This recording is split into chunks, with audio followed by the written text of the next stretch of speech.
Jack and the Beanstalk. Illustrated by Anne Shue Berry. Once upon a time, there was a poor widow who had an only son named Jack. He was good-natured and affectionate, but lazy. As time went on, the widow grew poorer and poorer until she had nothing left but her cow, and all the time it seemed Jack grew lazier and lazier. One day Jack's mother said to him, "Tomorrow you must take the cow to market. The more money you get for her, the better for us, for we have nothing left to live on." Next morning Jack got up earlier than usual, hung a horn around his shoulder, and started out with the cow. He was very happy at having such an important errand. On the way to market he met a queer little old man. "Good morning, my lad," said the queer little old man. "Where may you be going with that fine cow?" "To market," replied Jack.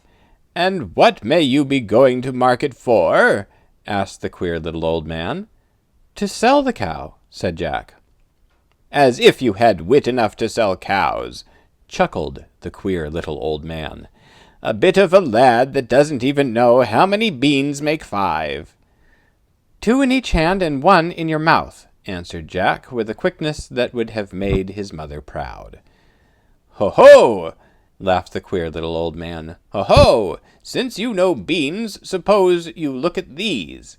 And he held out his hand, filled with sunrise-colored, sunset-colored, rainbow-colored beans. "I'll give you all these for your cow." "That would be a good bargain," thought Jack. So he traded the cow for the beans and hurried home. "Look, Mother," he said gleefully as he poured the beans into her lap, "I got all these pretty beans for the cow." "You stupid boy!" she cried. "Now we shall have to starve," and she flung the beans out of the open window. The next morning Jack woke early. He ran into the garden and found a beanstalk had sprung up during the night from the beans his mother had thrown away, and had grown so quickly its top was out of sight. Jack began to climb, and he climbed and he climbed until he reached the top. He stepped off into the sky and walked on until he met a beautiful woman with a face like a star. Now the lady was a fairy, and she knew what Jack was thinking, and answered him without his asking any questions. She told Jack that he was in a country that belonged to a wicked giant. This giant had killed Jack's father and stolen all his gold and precious things. Jack had been only a baby at the time and could not remember, and his mother had been too sad ever to talk to him about it. But that was why she was poor. "If you and your mother are ever to be happy again," said the fairy, "you must punish the giant. It will not be an easy thing to do, but you will succeed if you are brave." The fairy whispered in Jack's ear for a minute, telling him what to do. Then she left him, and Jack walked on and on and on. Toward evening he came to the door of a castle. He blew his horn, and a woman, as broad as she was tall, opened the door. "I am very tired and hungry," said Jack politely. "Can you give me supper and a night's lodging?" "You little know, my poor lad, what you ask," sighed the square woman. "My husband is a giant and eats people. He would be sure to find you and eat you for his supper. No, no, it would never do." And she shut the door. But Jack was too tired to go another step, so he blew his horn again, and when the giant's wife came to the door, he begged her to let him in. The giant's wife began to cry, but at last she led Jack softly into the castle. She took him past many large rooms. Then they came to the kitchen, and soon Jack was enjoying a good meal and quite forgetting to be afraid. But before he had finished there came a thump, thump, thump of heavy feet, and in less than no time the giant's wife had popped Jack into the great oven to hide. The giant walked in sniffing the air. "I smell boy," he thundered. "You are dreaming," laughed his wife, "but there is something better than dreams in this dish." So the giant stopped sniffing and sat down to supper. Through a hole in the oven, Jack peeped out and watched the giant eat. And how he did gobble! It seemed to Jack that no one, not even a giant, could possibly eat so much.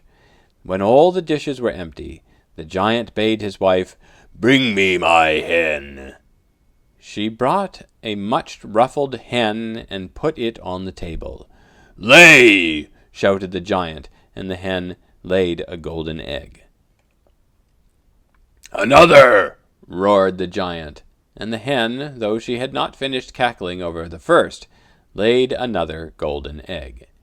Again and again the giant shouted his orders in a voice of thunder, and again the hen obeyed, till there were 12 golden eggs on the table. Then the giant went to sleep and snored so loud that the house shook. When the biggest snore of all had shaken Jack out of the oven, he seized the hen and ran off as fast as he could.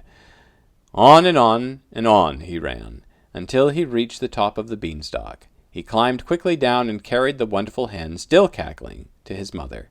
Day after day the hen laid its golden eggs, and by selling them Jack and his mother might have lived in luxury all their lives. But Jack kept thinking about that wicked giant who had killed his father and of the fairy's command. So one day he climbed the beanstalk again. When he reached the top, he stepped off, followed the same path as before, and arrived at the giant's castle. This time he had dressed himself to look like a very different person, as he did not want the giant's wife to know him. And sure enough, when the square woman came to the door, she did not recognize the lad she had hidden in the oven. "Please," said Jack, "can you give me food and a place to rest? I am hungry and tired." "You can't get in here," answered the giant's wife. "Once before I took in a tired and hungry young runaway, and he stole my husband's precious hen that lays golden eggs." But Jack talked to the giant's wife so pleasantly that she thought it would be unkind to grudge him a meal. So she let him come in. After Jack had a good supper, the giant's wife hid him in a big cupboard. And it was none too soon, either, for in stalked the giant, thump, thump, thump, sniffing the air. "I smell boy," he bellowed. "Stuff and nonsense," said his wife as she placed his supper on the table. After supper the giant roared, "Fetch me my money bags." His wife brought 2 heavy bags, one full of silver and one full of gold. And Jack, peeping out of the cupboard, said to himself, "Those are my father's money bags." The giant emptied the money out of the bags, counted it over and over again, and then put it back. Very soon he was fast asleep. As soon as Jack heard the giant's loud snores, he stole out of the cupboard, snatched up the bags, and ran off as fast as he could. On and on he ran until he reached the top of the beanstalk. Then he dropped the money bags into his mother's garden and climbed quickly down the beanstalk after them. Jack and his mother were now rich as the king and queen, yet Jack felt that the giant had not been punished enough. But it was some time before he dared to climb again to the land at the top of the beanstalk. At last, however, Jack made up his mind to disguise himself like a chimney-sweep and see if he could persuade the giant's wife to let him in once more. He climbed the beanstalk, followed the same path, and came to the castle door.